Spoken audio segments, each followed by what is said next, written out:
చెక్క, లవంగాలు, స్టార్ పువ్వ, బిర్యానీ ఆకు, మిరియాలు, సోపు, జీలకర్ర, బిర్యానీ ఆకు అన్నీ వేసుకొని దూరగా వేయించుకోవాలి ఫ్రెండ్స్.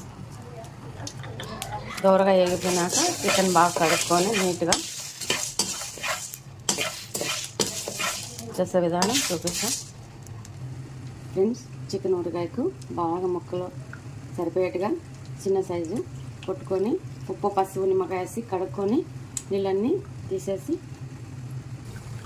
వేడి నీళ్ళు కాంచుకొని దాంట్లో సాల్ట్ వేసుకొని కొంచెం కొంచెం దాంట్లో వేసుకొని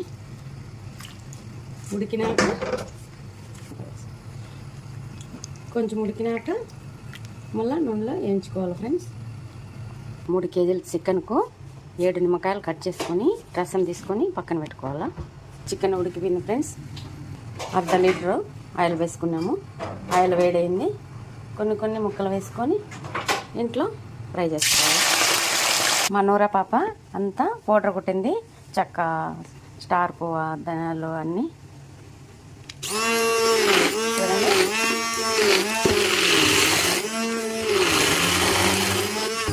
బాటలు అయితే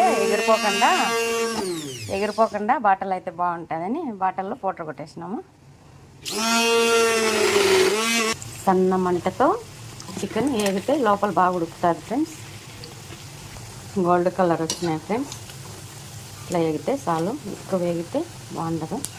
తీసేద్దాము.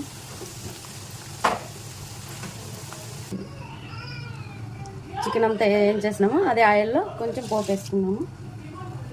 కరివేపాకు, వెల్లుల్లి పేస్ట్, అదే చికెన్, ఎండుమిర్చి కచ్చాపచ్చిగా కొంచెం, కారం కొద్దిగా తగినంత 4 స్పూన్లు, కొద్దిగా మెంతి పొడి, ఫ్లేవర్ బాగుంటుంది, టేస్ట్ బాగుంటుంది.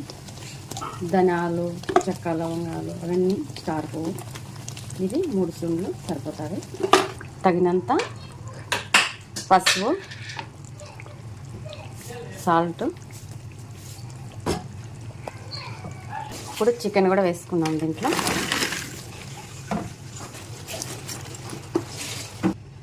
చల్లారినాక నిమ్మకాయ వేసుకున్నాము. నిమ్మకాయలు పిండి పక్కన పెట్టుకున్నాం కదా. Pickle ready friends. ఎంతమందికి ఇష్టమో కామెంట్ చేయండి. అమ్మేవాళ్ళు ఇలా చేయరు, చాలా బాగుంటుంది. ఇంట్లో ట్రై చేసుకోండి. బాయ్.